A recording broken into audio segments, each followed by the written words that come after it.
Through a Scottish Prism, the programme that is unapologetically pro-Scottish independence and anti-Westminster rule. Everything we say here is viewed through a Scottish prism. Brought to you by Barhead Boy. Hi folks, and welcome back to Through a Scottish Prism. I hope you and yours are well. You'll notice here we have an extra face in the building. So I've got our usual panel, and we're delighted to welcome Denise Somerville, a Liberate Scotland candidate down there in Ayrshire. Welcome to Through a Scottish Prism, Denise. Nice to have you back. It's lovely to be back again, Roddy. Thanks for having me on. It's lovely to see you all. Some chat in the line tonight, so looking forward to it. It's always a pleasure. It's never a chore. But Alan, quite a week we started with. We got the message through that Mr. Swinney was going to address the nation. A wee bit like, the US president does his, what do they call that thing again, the address to the union or whatever it was. And he was talking for the union, I think. But he announced to the nation set out his latest plan for the independence referendum. Now, I watched that, Alan, so others wouldn't need to. Did you watch it, and what did you make of it, his latest plan? Did you notice any difference from his last plan? Well, it's getting like Groundhog Day, isn't it? Every time he announces a new plan, it's like deja vu. I'm sure I've been here before. But I mean, John claims that the way to get independent referendum is to make sure the SNP can fluke the next election and get a full majority. It's not going to happen, John. And then he also claims that in 2030, because we've got to wait till 2030 before he actually tries to get a referendum, we'll have 1 million new voters that couldn't vote in 2014. John, we can't wait till 2030. We cannot wait there to go cap in hand to Westminster again just for them to say no. Too many of our comrades have already died, and many more will die by 2030, not seeing their dream of an independent Scotland. And that is unacceptable. So, John, hear this loud and clear, because I believe I speak for many of the independence movement. We are and always have been a nation, with our laws, our land, our language, and our spirit are our own. And in 2026, we can reclaim our independence. No parliament beyond our border, no crown, no foreign power holds dominion over us. Sovereignty rests where it has always been, with the people of Scotland. And it's time you put your trust in the people of Scotland and join Liberate Scotland to ensure 2026 isn't going cap in hand to the Unionists. It's there to free our land. Liberate Scotland is what it says on the tin, to liberate this country. Yeah, well said, Alan. Now, I listened to, as I know you did as well, Eva, and he laid out the case. Scotland would be better with independence. We agree. Westminster deals his rotten cards all the time. We agree. He went on, and we listened. Yeah, that's right.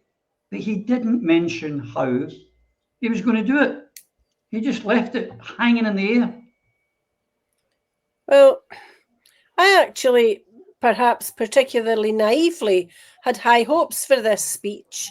I thought maybe John is actually going to be a realist and he will accept the fact that everybody else in Scotland and actually everybody politically active in the UK knows, which is that the SNP command 30-odd% of the vote, and there's at least another 20-odd% of independent supporters who don't vote SNP and will never vote SNP. So that if you want a majority of the popular vote and you want a majority of the seats in Holyrood, you're going to have to harness the entire independence movement to do that. So for the first 85% of the speech, I, like you, Roddy, was agreeing with every single thing that John said. He was setting out the case for independence. He was narrating the cost of the union, and he was making a pretty persuasive case for independence. And all we were waiting for was the strategy. And I thought, hope against hope, that he talks about Scotland United. Scotland United will never be defeated. No. What did he do instead? Towards the end, when he's talking about your right to decide, he said, The Scottish Government believes that the precedent of 2011 demonstrates that it's for the people of Scotland to decide when a referendum is to be held. And my heart was in my boots, because there you go, referendum, alarm bells ringing immediately. And his finale, what is required is for the UK Government to accept and restate that the UK Government would not seek to prevent a clear majority of people in any part of the UK deciding to leave through a fair and democratic process, and therefore the Scottish Government calls on the UK Government to make a clear commitment to respect the people of Scotland's right to decide their future. The end. No rallying call to the movement, no convention, no call for unity across all of those who support independence. Back to square one, back to the begging bowl, on his knees. And I tweeted at the time, he'll need Germaline and a plaster for those knees when he gets up. And I stand by that, because it was absolutely toe-curling to hear him with a begging bowl, Oliver Twist mentality yet again, when there's a majority in the country for independence and the movement is screaming out for united action. Here's the thing, Lloyd. He referred to it as an address to the nation. Now, call me an old cynic if you like, after listening to it. To me, it was an address to the 43 branches of the SNP who are rebelling and to the SNP members who are uncomfortable. This was not a new rallying call for independence.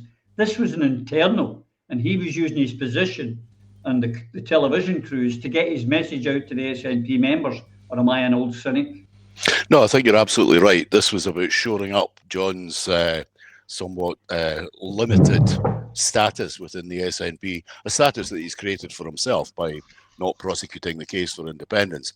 No, the speech contained everything that we heard from Humza Yousaf, everything we heard from Nicola Sturgeon, all the same old things. And unfortunately, it was a speech of surrender in real terms. Anybody but with half a brain knows very well that the chances of a referendum being granted, but personally I don't believe a referendum is actually required. We simply need a plebiscite election and then we can deliver it. If a referendum is required, then we do it entirely and completely under United Nations rules, which means a very, very different electorate from what we had in 2014. But I take on board what Eva was saying about the begging bowl. But I think this begging bowl wasn't the begging bowl for Westminster. This party is £500,000 in debt. It has no money to fight an election May next year. I have never known the Scottish National Party to launch its next year's election at the beginning of September of the previous year. That doesn't happen. This was a begging bowl to those out there, potential possibly donors as well. But this was about getting the membership to turn out their pockets and give a few bobbies back to John. I myself, as a member, received a letter this week from Keith Brown, the deputy leader of the party, asking me to donate on behalf of his lost partner, which I thought was the cheapest, without doubt, the cheapest emotional blackmail that I've seen from the SNP in a very, very long time. I don't believe this is about anything else other than, as you said, shoring up his position within the party and also maybe creating the grounds for some more money. Because when you sign up to the pledge, which is what they ask you to do if you watch it on YouTube, if you watch it on the SNP website, that's them harvesting the names, addresses and email addresses of people that they can try and tap for money in the near future. It was despicable. Yeah. Desperate times call for desperate measures, I'm sure they're saying to themselves. But the other thing I found quite strange, Denise, I don't know if you watched it, but as soon as John had finished, they closed off the live feed, so we didn't hear the questions or the replies. So we don't know how it actually went down with the audience in the hall or the media. Did you not find that strange? I find anything that the media does these days very strange, Roddy, and what they like to highlight and what they don't is it shows the narrative that they're going to go. I can't really say much more than what Lloyd, Eva and Alan said, or I'll end up repeating myself, because it is all dangling carrots and let's fool the donkeys, let's say, rather than sheep for a change. But everything that he's shouting about, everything that we agreed with, in what he said, is basically the call for independence itself. All these reasons, the independence to cure to all this disease that's plummeting through Scotland at the moment, cost of living crisis, energy crisis, food crisis, every crisis that Westminster decides that they're going to have next week. So yeah, the only way forward is independence and joining up the movement, and the only way that I personally can see that is through joining up Liberate Scotland. Everybody under the one umbrella, joining up the dots, connecting the pieces, and everybody working for independence and only independence and nothing else. And that's the way forward, without the divide and conquer in the middle of it. Here, well said. Here's the thing. How about you? Now, you're a very positive man, Phil. Now, when you heard him say it's, a generation's passed, it's time for another independence referendum, were you getting excited? No. Let me check. Have I got my? Oh yeah, it's good to double check there to make sure I didn't have my mute on. But some of the quotes from it, just absolute nonsense. Everybody's bang on. Carrots, indeed, again. One quote: our answer as a party in government is to work even harder, to give real grounds for hope, for a better future, and for a better Scotland. Aye, right, mate. Platitudes. What real measures have been taken to escape this union, John? I see none. I see no ships. SNP 1 and 2 again is treasonous, nothing less. Another quote: today the Scottish Government has published a paper setting out the case for democracy. Bollocks. As today's paper sets out, for decades politicians on all sides agreed that Scotland's future was a matter for the people of Scotland. So what's new, John? Thatcher said it. We know this. But making the case is exactly what we've been doing from the beginning. And I mean way back in the beginning since 1707. We don't need to make the case anymore because, one, the majority already believe in independence for our people. Two, the Brits don't care, won't grant us that right, no matter what anyone says, and therefore this is just more hot air from Swinney. His strategy is the same as Nicola and Holmes's, which is completely pointless. And three, more than this, it's a betrayal of the promise these politicians make to represent the people of Scotland. I mean, the last one I thought that pissed me off was that 2014 referendum took place following a majority SNP win in the 2011 election. That's the precedent, and that is what I'm determined to repeat. But it's not about me or the SNP or any politician. It's about the people of Scotland. Lies, John. Even St. Nicholas states it's not going to happen again, especially given the failures of this current Scottish government. Alan nailed it. The Scots want independence, not more your empty platitudes and the continuation of Nicola and Holmes's doomed to fail strategy, which remains, as Eva pointed out, SNP 1 and 2, and a forlorn hope of a majority that Alex achieved. But it's not going to happen, as Nicola says. Then ask the Brits to give us a referendum. It's guaranteed to fail, Roddy. Guaranteed. Absolutely, because it reminds me, his strategy, Alan, is to win this. But let's see what he does. I just want to play this. Is from a while back, but this pervades all the time. Do you think the union is a voluntary organisation, or are we stuck in it? Well, of course it's a voluntary organisation. So what's the democratic route? But I asked you if it was a voluntary union, and you said you thought it was. So what is the democratic route out of that union? Well, look, if one nation doesn't want to be part of it anymore, what if people don't agree with you and they want out? Are they stuck in it? Well, of course they're not stuck in it. What's the democratic route? They're not stuck in it, but this is about priorities. 50% of Scotland might disagree with that fundamentally and think the priority is independence. What do you say to them? The SNP have won every single election at every level in Scotland for 15 years. What do you say to the voter who has voted for them in every election because they want independence and are now being told, we know better than you? I'll tell you what I would say. I just don't accept that.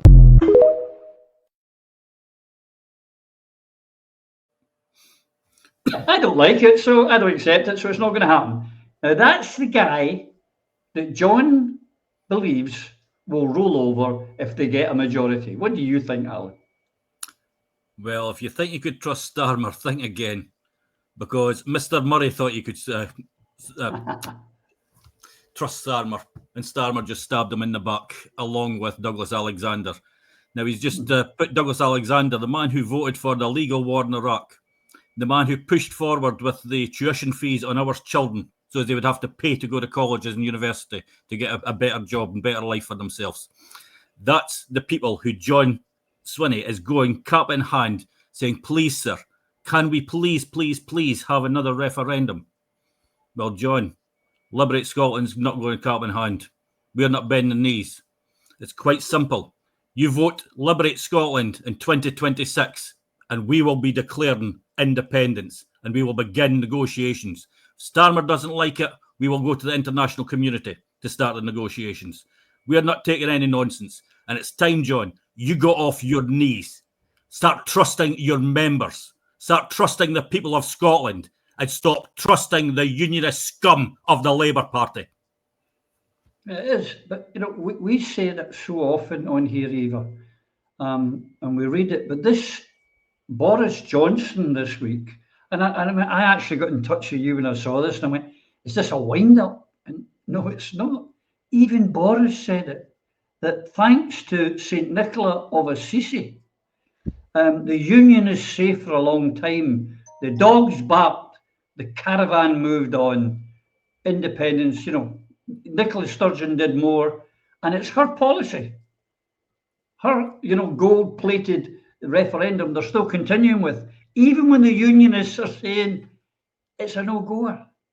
I detest so much that woman is responsible for, and I hope that her name never has to cross my lips again.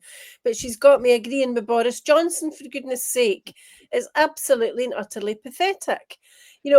We're sitting here in Scotland, thrilled to a union that Starmer wants to describe as voluntary, but he will not specify the route out of the union where the people of Scotland to choose that voluntarily. And what he's doing today is making a laughingstock of the entire UK with the cabinet that he's just appointed, in particular, David Lammy, the man who doesn't know what a woman is. Now, I look forward to him, and I think we need to talk about him this week, especially because of the demonstration, the marvellous demonstration by women whooshed outside the Scottish Parliament. We know the Scottish Government is going to be facing further litigation at the instance of For Women Scot because they are refusing to implement the decision of the Supreme Court. But David Lammy is the guy who wondered about cervixes and how you could become, if you were a man, you could become a woman if you said that you were. And I look forward to his elevation to the House of Lords when he'll become Lord Lammy of Fallopia, I think is the title that he's chosen for himself. But you see, Scotland does not require to be governed by these rules. And my point really is, we make a joke out of it, but it's not funny at all. Starmer can do what the hell he wants to Scotland because he does not respect the people of Scotland. He does not respect democracy as far as it relates to Scotland. Under no circumstances would he ever agree to a referendum unless he was supremely confident that the unionists would win. So to go into a battle like that with somebody like Starmer asking for a referendum is asking to get your backside footed up and down the park. And it is a complete waste of time. What needs to happen is simply and solely unity within the Scottish independence movement, and Scotland would take off like a rocket and leave these fools and dunderheads behind. They can run England and get on with it and let us do our own thing. Yeah, I mean, there was an opinion poll come out this week, Lloyd, and this is why I worry that the SNP, because they just want to win an election, they don't want to win independence. Now, it's showing that the SNP are out in front of with the reform, but they're about 20 points in front of Labour. Now, I worry that, that John's sitting at home with his fellow leadership people saying, well, we're going to win the election. The polls are in our favour. But we've seen time after time, the amount of people in favour of independence outstrips the SNP every time. Why wouldn't he grasp it and take it? Because he could get the independence in one fell swoop in 26. Because it's the continuation of the managed decline of the Scottish National Party and thereby the managed decline of the national movement. Unfortunately, it's ricocheting back against them with the opinion polls that tell us that support for independence is in excess of 52%. I'd like to go back, however, to the Boris Johnson comment. Boris Johnson occasionally says remarkably truthful things.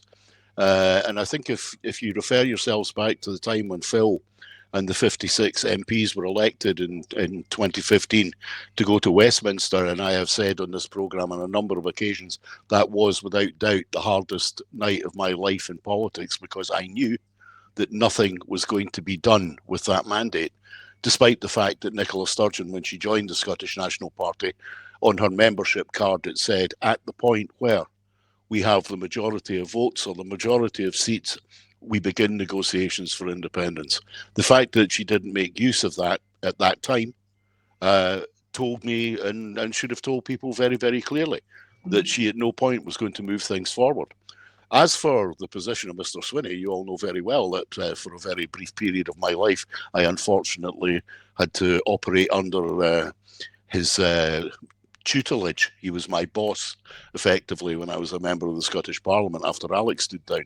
And all I see is an absolute repeat of the absolutely failed 2003 election strategy that decimated the SNP group in Holyrood, and you know, with the corollary to that and the benefit, the silver lining to the cloud, as it were, was Alex Salmond came back, rebuilt the party in a short period of time, won the election in 2007, then achieved a majority in 2011. If John Swinney thinks that he's capable of doing that with the bunch of muppets that he's got around him at the moment, then frankly, the man should be in a straitjacket. He keeps the country in a straitjacket with his own arrogance. The arrogance of the people around him absolutely astonishes me. Most especially when I look, I mean, I see the older cabinet members, most of whom I know and have known for a number of years, most of whom are standing down. And then I look at what the replacements are about to be, most of whom were trailed in the various SNP TikTok videos that were put out prior to and subsequent to John's sermon on the Mount in the drill hall in Leith. These people have no understanding whatsoever of what needs to be addressed in this country. And what I would say, just as a give it a wee plug here, people in this country should start taking and paying attention to one Colonel McGregor, an ex-United States Army colonel who, in the last 3 programmes that I've seen him on, has made mention directly of Scotland and how Scotland is effectively suffering from the incompetence of the UK government, and will continue to do, and it will only get worse because these people have strategic thinking. John Swinney couldn't strategically think his way out of a wet paper bag. No, I think you've been kind and unfair to wet paper bags. Denise, we know that the SNP are going to come up with the SNP 1-2. Now, again, you know, Einstein said, you know, repeating the same things over and over and expecting different outcomes is the sign of insanity. Now, everybody knows if he goes SNP 1-2, he's going to allow thousands of or hundreds of unionists to win seats, or dozens of unionists to win seats. If we know that, he must surely know that. Well, calling me cynical as well, Roddy, but I'm sure that he does know it, and it's all intentional now. As we've said previously, mandate after mandate for independence, and nothing's came from the last 10 years. It's wasting time. It's wasting everybody's precious time. We've not got the time to keep plodding along in this slow pace to try and get independence, as we say, for the begging bowl. It's time we took it as a country, as the people, and it's time we all united to do it. But yeah, absolutely rubbish. That's what they are. Too true. But Phil, when senior unionists like Boris Johnson, and he's not the only one, are thanking Nicola Sturgeon and the SNP for saving the union, surely someone must be saying we need to change direction. Well, if you were logical and you actually wanted to go in that direction, then yes, you would. But they're going in exactly the direction that they want to go in. They've been told to go in. They're controlled. They're going in a direction that continues their little careers that they put before the benefit and the future of our children. They don't give a damn about that. They give a damn about themselves. So Boris Johnson won't hear a bad word about Sturgeon. She saved the union. Absolutely, she did. And the BBC even report that Boris Johnson says he has no ill will towards Nicola. Boris has claimed he had a friendly relationship with Nicola during the coronavirus pandemic, and he denied feelings of ill will. Obviously he's going to take the piss out of the SNP. He previously said He thought it was wrong to hold regular meetings with devolved leaders. And we know Sturgeon has been very critical of him. I think his reign, she described, was characterised by chaos and a complete lack of integrity. She's not wrong. Like a broken watch, sometimes Nicola's actually right. But Bojo was asked about evidence given by a senior aide who said there was tension between the PM and the First Minister, and that they didn't like each other very much. This was a guy, Lord Edward Lister. You know what side his bread's buttered on? He suggested to the inquiry that there was a reluctance from Downing Street for the pair to hold meetings. But Johnson reiterated, "When I have talked to her, we've got on very well and had a friendly relationship." And they went on. He says, "Look, genuinely, my relations with her have always been friendly and professional. Why? Because they're on the same side. They're both unionists, and it's hardly surprising. They're both unionists, Nicola and her ilk being the devolutionist sort of unionist, but unionist nonetheless." And I say that not because of what she says, but because of what she's done or failed to do. No, it's true. Now, we come up with reasons. We don't need reasons to leave the union, but one of the things we get told during 2014, two things that really, the oil was running out, Alan, but the other one was the broad shoulders is what we need. And we discussed last week or the week before I think it was last week, about the thought that there was a possibility of an IMF bailout, and we weren't sure if it was the right-wing media or if it was a genuine. But this week from the BBC, the UK borrowing costs have hit a 27-year high. The 22 billion black hole that they said is why they couldn't help the WASPy women and they couldn't, and they had to take away the heating allowance, is now a 55 billion hole. And there is only one way to get out, which is tax the rich and tax the corporations, which they're not going to do. The UK is heading for another economic collapse. Yeah, I mean, let's be honest. Borrowing for countries is not unusual. All countries borrow. Yeah. But unless you use that money you're borrowing to invest in your country and things such as what Eva keeps talking about, the National House Building Programme, where you're investing in the country, bringing in, creating more jobs, increasing the tax base, and making money out of the money that you borrow, then it is not worth the borrowing, because all they're doing is they're giving it to their rich friends, who then put it offshore, and it never ever sees the light of day in this country. If you're borrowing money, then what you do is you give it to services to help people. You build infrastructure, you build bridges, you build roads, although the Greens would be opposed to that, but who cares? You then create employment, you get more people paying the taxation, you get more people off the unemployment system, and you give them a better life. And all this time, you're making the money to help pay the money back. But Westminster doesn't look at it that way. They see us in Scotland as the cash cow, because we've got the renewables, we've got the oil that's always running out, but never does run out. I mean, the last time Trust made their budget, remember? £80 billion from a windfall tax. In Scotland, we got £1 billion out of that money. England got the 79 billion. That's how it works. But borrowing isn't a wrong thing. It is how you spend that borrowed money that is the wrong thing. And Westminster just have no idea how to make an economy. And the people of Scotland have to see this, because we're being dragged down time and time again. They're the anchor around our neck. If we weren't in this union, we would have so much money that we could build our country a much better place. And we could make sure our children are not growing up in poverty. We could make sure our pensioners are not struggling to heat and eat, because everybody would have a good income and everybody would be able to live. Now, there will still be the ones with a lot of money who claim poverty, who are still spending out with their means. And that's the difference between poverty and middle class, because people in poverty cannot spend out with their means because they just do not have the means to spend. That's how many people are now turning to drugs. They're turning to shoplifting, and they're becoming criminals just to be able to live their life. So we must look at 2026. And if you're well off yourself, and it's not going to make a difference to you, then think about the other people who are struggling to live. Put other people first, and for God's sake, put your own children first. Because Scotland needs to have control of full economic policies in this country. Otherwise, we can do nothing. Politicians could promise you the earth, but unless they have the tools to deliver, there is nothing they can deliver. Yes, yeah. I mean, this is the thing, Eva. We change from Tory to Labour, Labour to Tory, Tory to Labour, possibly next time to Reform. It never gets better, does it? Ever. It keeps getting worse. It never gets better.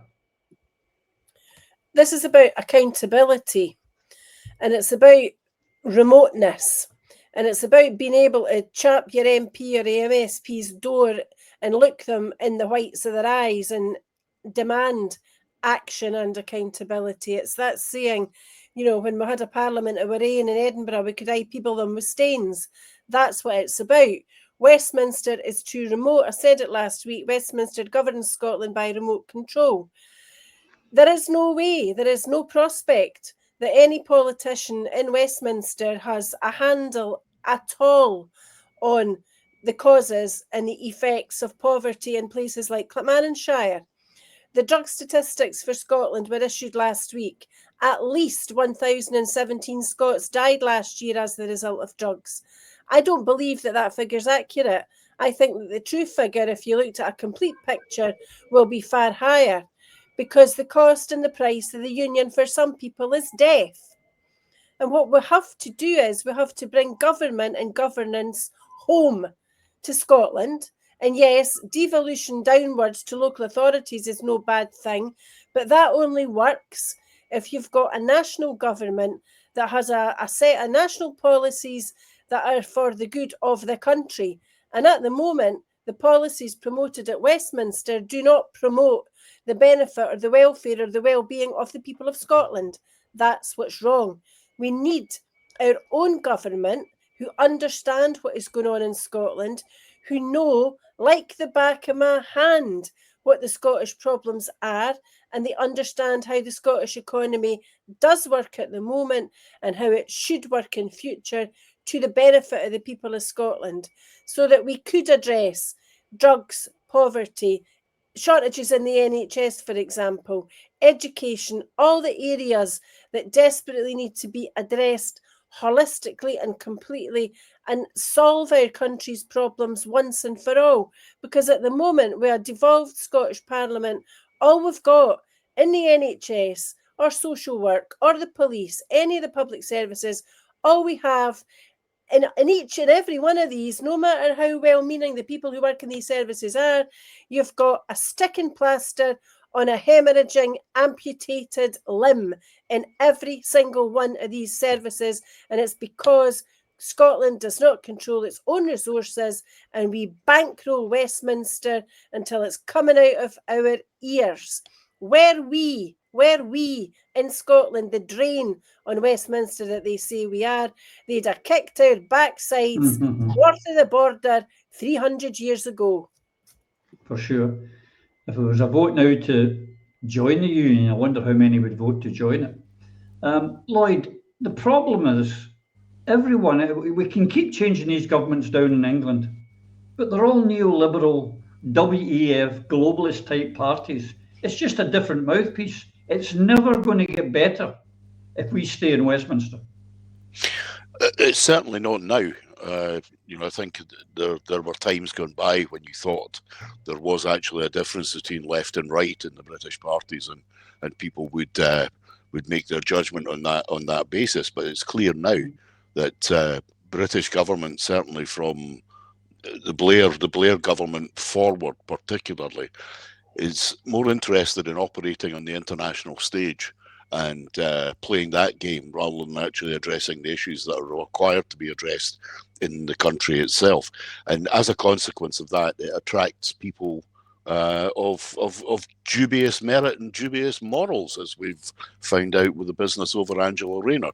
But also what we've discovered, which has been known but has never really been projected, is Sir Keir Starmer is Jewish. Now, Jeremy Corbyn was destroyed by the British establishment with the assistance of the Israelis and the Americans because he was a vicious anti-Semite. Well, how come this guy appeared from absolutely nowhere, didn't tell anybody that he had been a victim of this horrific anti-Semitism, and now, as we're seeing on the screen, he's openly states his support for Zionism? Why is it that we're providing so much money to Ukraine? Why are we providing spy flights for the Israeli supposed defense force to kill innocent Palestinians? Why are we providing military training for the Israelis in Britain? It's all part of, as you refer to it, there's this kind of globalist agenda. But what it's really about is British politics. The people who want to get into it are not interested in the people.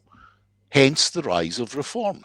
Hence the rise of something which, to a greater or lesser degree at this particular stage, is being championed by people at the bottom of the ladder, which is astonishing considering that reform is run by multimillionaires, vicious, brutal multimillionaires at that. Mm-hmm. But when you have that gap, when your politics is not addressing the actual issues on the ground, then that opens up the ground for populists like Nigel Farage and Richard Tice and Tony Ossie and various other nefarious individuals who pop out of the woodwork when there's this opportunity. Now, I don't genuinely believe that there's a great likelihood that reform will form a government in the UK in the near future or even in the distant future. Their purpose is not to do that. Their purpose is to sow division amongst the working people of the country. That's what it's about. And that way, the globalists, the Starmers, can continue playing international politics till their heart's content and meet the criteria or the necessary requirements of their masters, who are not on the banks of the Thames but elsewhere. It's extraordinary that someone like David Lammy, who had the temerity to say that it was possible for a man to become a woman because it's possible to grow a cervix, has been the Foreign Secretary, has presided over all of the crimes that the Israelis have carried out, has presided over the nonsense that is the support for the failed regime in Kiev, and is now the Deputy Prime Minister of this country. It's utterly and completely astonishing. But then again, as I said in our previous discussion and the previous question, I see currently in the future of the Scottish National Party exactly the same type of people. David Lammy's, Angela Rayner's, Rachel from Accounts. They're all there, ready to take their position. And even the way they talk about things is in exactly the same manner that the Rayners, the Reeves, the Coopers, and the Lammys of this world talk about things. I better leave it there before I end up in court. Well, you may do. It's a point there, Dennis, because Johnny Swinn's very, he's another one that's getting himself involved in, what's happening in Ukraine, and we must do this. And this week in the Scottish Parliament, John made it clear that I've made my position on Palestine quite clear. But I think he's got one job and one job only, and that's independence. But however, this was him. In the face of genocide, there can be no business as usual. We will pause new awards of public money to arms companies whose products or services are provided to countries where there is plausible evidence of genocide being committed by that country. That will include Israel. Any defence company seeking support from the Scottish Government will have to demonstrate that its products are not involved militarily with Israel. We have a long history. Now, while I applaud that in some ways, Dennis, as Eva's alluded to, 1,100 Scots died from drugs. The Scottish Parliament, because we're not independent, can't do anything about British foreign policy. It's grandstanding by John. Instead of addressing the drug crisis or an energy company or getting us a house building company or, more importantly, moving us towards independence. That's the problem. They all want to do things that don't actually help the people. No, they want to be recognised with these high-profile global figures that are being ushered in without the media telling us, kind of type thing. As we say, we put a cover photo out for, or a cover story out for everything else that's going on behind the scenes. So, for example, your Farage is popping out. I agree as well that he's here to create division rather than an actual party of the working class people, and he is making quite a good job of it, to be honest with you, because some of the things I've seen is disgusting. But in terms of the Palestinian flag getting raised and trying to assert in foreign affairs when we haven't got the powers to actually do it, is silly. It's keep your nose in your own business, sort the problems that's on the ground, get the people to trust you to take us to independence, because you are supposed to be the party that was taking us there. And I say that lightly, supposed to be, because we know that they're not. But he's concentrating in what's the word? Grandstanding, as you say, concentrating in impressing other people in the global stand, basically, and it's wasting time. It's wasting people's energy. Once we gain independence, and when we have our independence, we'll have our own foreign policy. We'll not be copying Westminster and taking on board what they do and making a replica of that, because that's exactly what Holyrood's turning into at the moment. And if it keeps going the same way, it will just turn into just a theatrical place that people just talk absolute nonsense to keep the people entertained, I suppose. But yeah, I've stopped before I rant anymore as well, Roddy. So yeah, keep your nose in your own business and sort the problems on the ground, especially the addiction crisis that we're facing here in Scotland, because addiction is one of the root causes of addiction is not having a purpose. And every industry is known in Scotland has been broken down and disseminated into nothing. We're left with very few. A lot of people haven't got purpose, and they turn to drugs, alcohol dependency to fill that void. So yeah, an independent Scotland and a new industrial package as well to go forward to give people purpose in their country would be absolutely amazing. So yeah, thanks, Roddy. Okay, I mean, we get slightly derailed there. Sorry. On the point, Phil, which was the financial condition of the UK.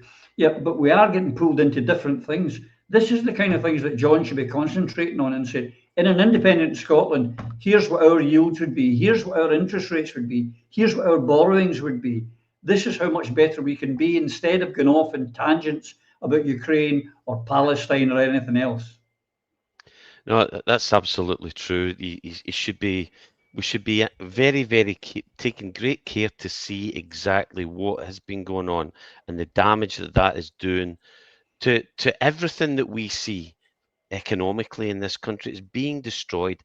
And really, the game's afoot. We spoke last week about what's happening with Rachel on accounts, and just look at what the GB News stated in relation to the UK borrowing that's set in a 27-year high.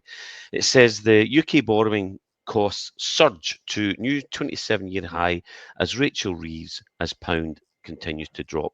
Even it's almost like a typo, but they had to get Rachel Reeves. It's her fault. It's all down to her. It's nothing to do with the globalists that actually really call the shots. And they continue in the report. Chancellor Rachel Reeves is coming under renewed scrutiny as the bond market appears to be pushing back against a perceived lack of fiscal credibility when it comes to the government decision making. So this shows who they are blaming. They need to go further right. The asset strippers, the billionaires that are asset stripping the West, need to go further to the right. So it's bye-bye, Rachel, for accounts. More seriously, though, on what's been reported here, The Guardian points out that Britain's long-term borrowing costs have hit their highest level in 27 years, intensifying the pressure on Rachel Reeves, of course. And this is before the autumn budget. So the yield, which is the interest rate on 30-year UK government debt, hit 5.723% on Tuesday. That's the highest level since 1998. Now, this is an indicator, a key indicator, that it will cost the UK, it's just a simple fact, it will cost the UK more to borrow from the markets, above the previous 27-year high of 5.749 set in April. UK borrow, Scotland gets to pay more interest on their behalf, indebting Scotland, who under the Union effectively can't borrow in a meaningful way, in any meaningful way. As Eva mentioned earlier, and I've often stated, there's around 35 fiscal and monetary powers required to run an economy. And a devolved Scotland, Scottish Government, has and never will have any of these powers. Back to the wee point on the yields. The yields which rise when the bonds price falls are a measure of the interest rates that investors demand when lending a government or company money. Okay? And the UK 30-year bond yield has been rising steadily over this year amid a wider global sell-off in long-term government bonds. So this is it's accelerating, and the impact the pound started its weakening against the crumbling dollar, falling 1.8 cents against the dollar. The game's a bogey. It's tees out for the West. We need to get out of this union, and we need to stand on our own 2 feet. Correct, because that's the thing. It's a fiat currency we have.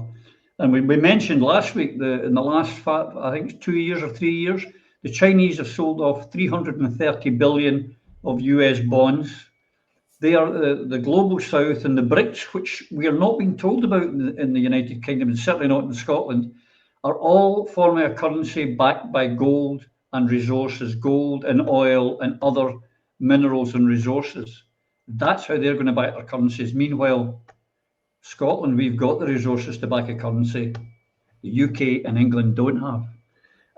But the union's crumbling, Alan, and a few of us have sort of mentioned earlier, everyone was desperate to get in it, but we had Angela Rayner this week, who hung on for dear life, pal of Larry Fink, incidentally. People are asking where she got the money. You never know. She seemed very cosy with him, that's all I'm saying. Don't want to start a rumour, but I've got pictures. She got her jotters, and during that same one, the wee sycophant, the wee Scottish backstabber, he got his jotters as well. They're fighting like cats and rats in a sack now, aren't they? Oh, definitely. I'm just wondering whether Scottish Labour would be wishing it was now an independent party. Because it's a Big Brother party who's actually in charge of them, because Starmer is their leader. And he is now showing them that he is their leader and he will change whatever he wants to change. But Angela Rayner, this is a woman who claimed to be a socialist through every bone in her body. The same socialist that bought her council house, then sold it at a massive profit. No true socialist buys a council house. And that's just a fact. I mean, I still live in a rented accommodation. I will never buy my house because I believe in social housing. But she had, at that stage, she had the council house and she had a bought house. And she kept the council house on for so long that was doing someone else out of housing, because that house could have been sold on to somebody else. Then she put her other house, which I quite understand, having a disabled granddaughter myself, into a trust. But if you imagine, if I'm taking advice, I take advice from a lawyer because I've not got choice of anywhere else to go. And it would be a lawyer who was the cheapest lawyer or one that did legal aid. But I would expect proper advice from them.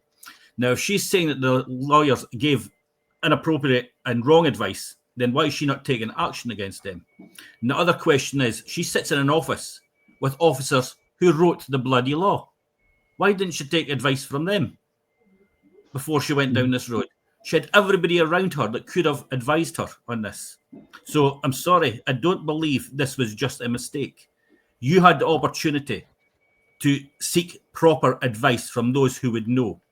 So you deserved everything that you got because you were a disgrace to the labour and trade union movement. And I'm very glad that she is now gone. Just wish a few others had gone with her. But with the Scottish Secretary, I mean, he was the vanguard of the Labour Party for so long in Scotland. He was the one that we could not get rid of. And even in his position, he was still an annoyance to us because he was bypassing the Scottish Parliament with funds and going directly to communities, trying to bypass the whole democratic process in Scotland. But then Starmer just stabbed him in the back and gave the other knobhead that was rejected from Scotland not too long ago. Dougie. Dougie. I'm just wondering if his sister will make a comeback too soon. That'll be a good thing. I would bet Dougie was behind the scenes backstabbing him as well. Get rid of him, Keir. I'll take it, Keir. You get him. I'll come in, Keir. Definitely, because we all know that Dougie will do as he's told. I mean, he supported the Iraq war. He supported the tuition fees.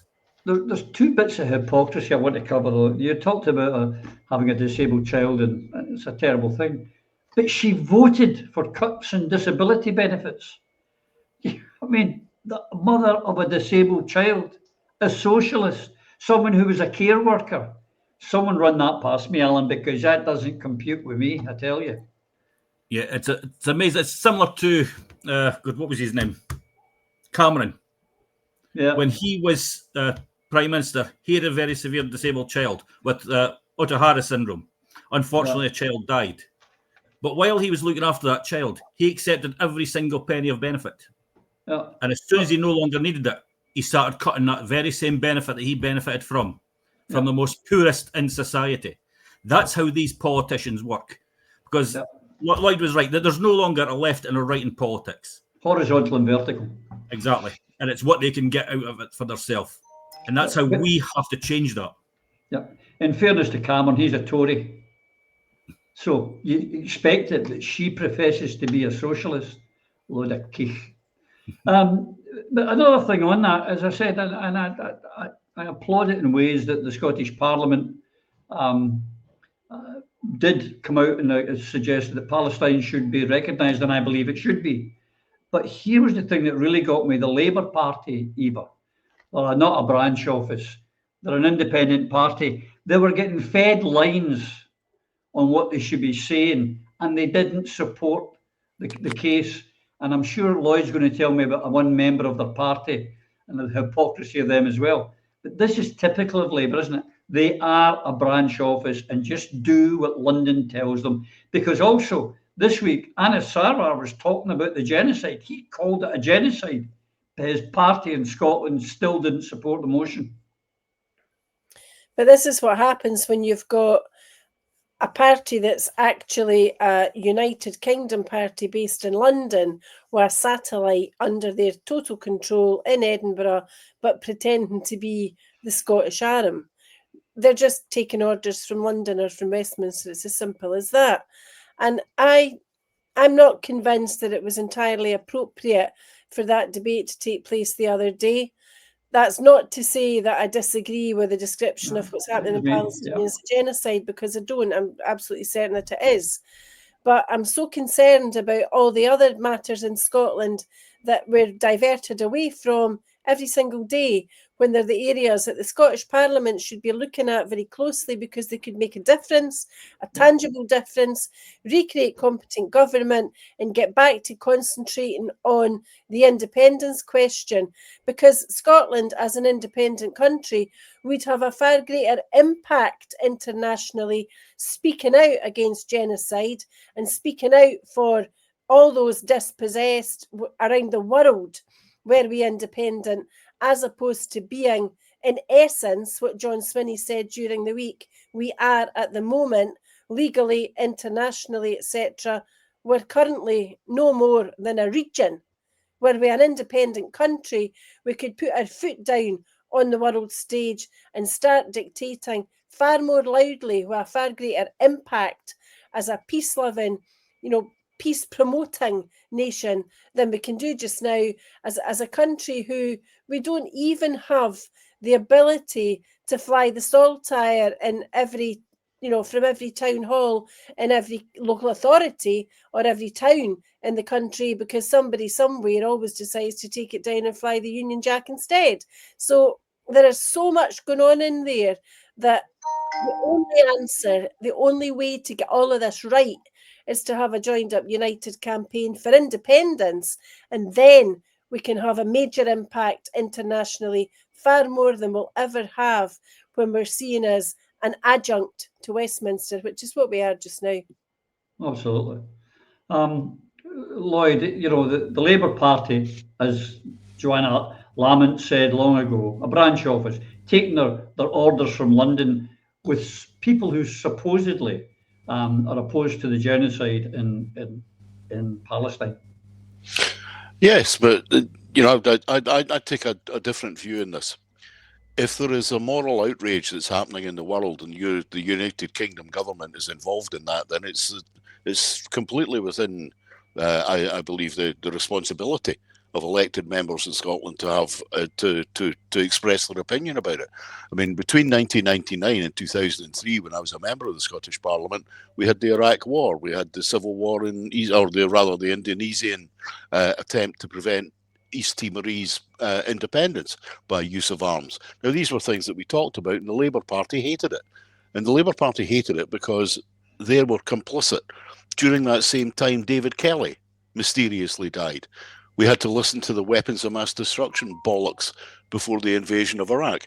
We then had the bombing of Afghanistan. All of these things the Labour Party did not want the people of Scotland to have a voice on.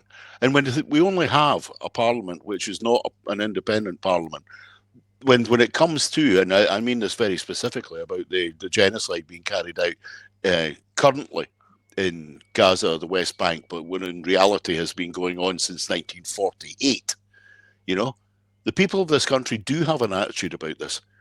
The majority of the people in this country since 1948 have believed that Israel is a rogue state. And we have the right to take that and make statements. But if you are doing it from a nationalist perspective, much like everything else in the Scottish Parliament, you have to predicate it by saying, with the powers of independence, we could affect the situation rather than simply make statements upon the moral value of it. And that is what we should be doing. As to the particular case of the debate this week, I mean, I was utterly disgusted. Myself, John McCallion, and a number of others formed the first cross-party group on Palestine in the Scottish Parliament. Now, the purpose behind that, from my point of view, was to give Scotland a voice in what was then a global campaign. The Labour Party decided that they wanted to take it over because by that time John McCallion was sitting as an independent, and a certain Pauline McNeill moved heaven and earth, including bringing 30 members of the Labour Party to the founding meeting to make sure that she became the convener, and I became the vice convener. And here I am, 23 years later, and an opportunity in the Scottish Parliament for Pauline McNeill to stand up and show off the credentials that she wanted to wave in everyone's face in the year 2000. What did she do? She abstained. Now, I'm sorry. I think this needs to be said. Pauline McNeill has made a career out of claiming to be supportive of the Palestinian people. When I was shot at by the Israeli Defense Forces in Ramallah in 2001, she was one of the first to say that what I was doing was grandstanding. When Sandra White, an SNP member who was also a member of the cross-party group, and I think in 2004 or 5, went on a fact-finding mission to the West Bank and to Gaza. Again, Pauline was the one who came out and said this was grandstanding. She'd been offered a place on that trip and chose not to do it. I'm utterly and completely disgusted by her behaviour and the hypocrisy of the Labour Party over this whole affair. But I'm equally as disgusted by the hypocrisy of the Scottish National Party and the Scottish Government, who last year gave an Israeli settler organisation that runs a bottling water company in Scotland £250,000 and gave them an assurance that they would take any action against anybody who attempted to boycott or de-invest from their company. And another thing that disgusts me, the symbolic flying of the Palestinian flag outside New St Andrew's House the other day, on the day of John's great debate. The flag was taken down at 4:30 in the afternoon and it's never gone back up again. Yeah, there's hypocrisy everywhere. But the Labour Party are a branch office party, Denise. They're not a serious party for Scottish politics. No, I just wonder where the Labour members for Scottish independence actually disappeared to. Did they get against? There was a group of Labour members who supported Scottish independence. Why do they not listen to the Scottish independent supporters and listen to what their wants and needs are rather than from the branch of Westminster? Basically, the Parliament's a branch of Westminster all in at the moment. I just feel that they're all there for their wages, their careers, the money. One way of getting rid of most of the ones that are latching on to the careers is reducing the wages. They get too many perks, and economically as well, that would maybe bring down some of this borrowing budget, just to touch back on that one, and maybe actually make them do their job if you make them work for it, and not getting all the money that they can buy. They can pretend to be socialist, for example, and then, as you said earlier on, buy their house and then sell it off for thousands and thousands of more pounds. It's not working for Scotland. The only thing that's going to work for Scotland is people that are elected in Scotland to represent the Scottish people in the ways that the Scottish people need represented. And that's not going to work while we're still tied to Westminster. So let's break it as soon as possible. Absolutely.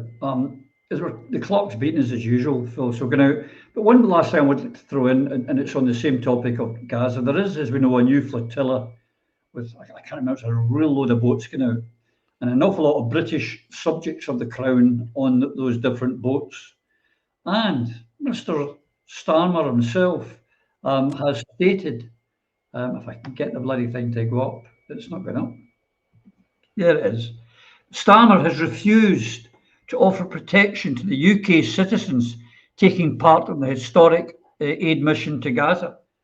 He's happy to send the Royal Air Force to spot for the Israelis, but he won't send the Royal Navy to protect British citizens who are trying to deliver food to starving people.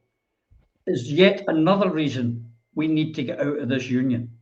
Yeah, he's an absolute disgrace. He's completely controlled by the lobbyists and the Israeli lobby. I mean, he'd rather prescribe Palestine action and protect his own people rather than stop genocide or make any genuine attempt. He's a disgrace. Swinney's a disgrace. The SNP's been going on with it.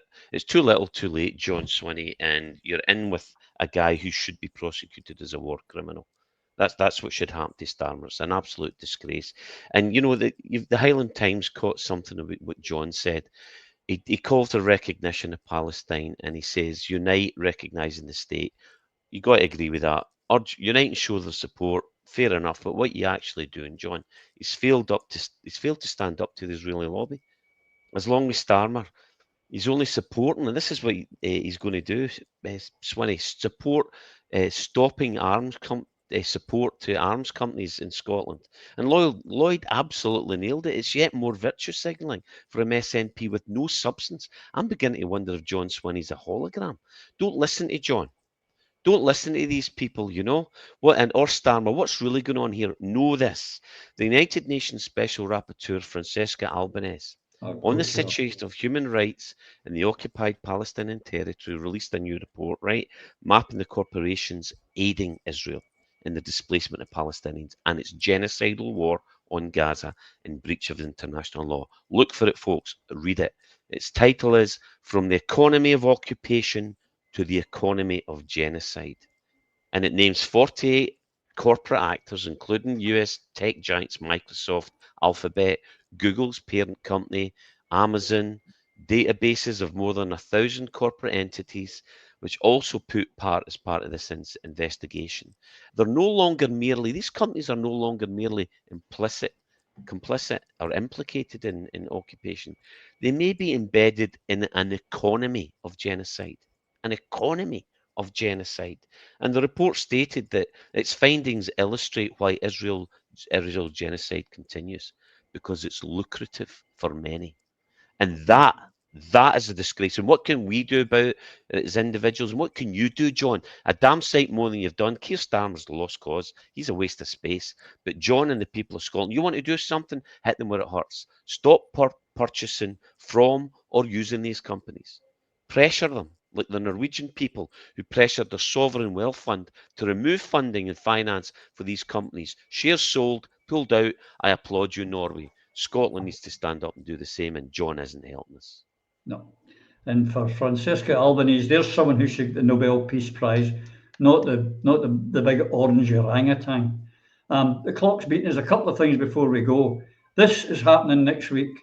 The president of Palestine, rather of Israel, who's an Irishman, incidentally, which is a disgrace, is coming for a visit. He should be arrested the minute his feet touch the ground and sent to The Hague along with the rest of them. But of course, that won't happen. But I tell you what, folks, until we see you again, may you and yours take care.